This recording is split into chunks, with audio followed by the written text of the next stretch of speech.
İlham Əliyev bir həftə ərzində 3 həyati ciddi səhvə yol verib.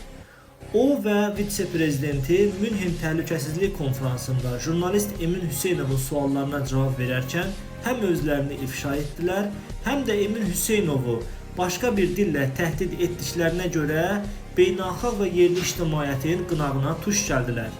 Daha sonra isə Emin Hüseynov Cenevrə şəhərində Birləşmiş Millətlər Təşkilatının baş ofisində iclasda olarkən onun arxasınca quldur dəstələrini göndərdilər və onlar da ifşa oldular. Dünən axşam isə Trumpın Sülh Şurasının ilkin iclasında Vaşinqtonda İlham Əliyevin mühafizəçiləri dinc etirazçılara hücum edib ağır xəsarətlər yetiriblər.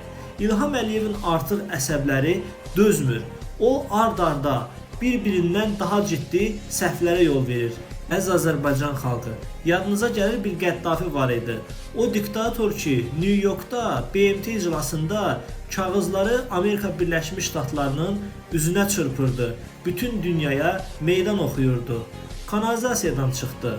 İndi isə İlham Əliyevin əsəbləri o dərəcəyə gəlib çatıb ki, ölkədəki gərginlik o həddə gəlib çatıb ki, bir-birinin ardınca səhvlər etməyə bəs deyilmiş kimi, indi Amerikanın düz göbəyində siyasi mühacirlərə hücum əmri verir. Bu sonun yaxınlaşdığını göstərir. Hazır olun.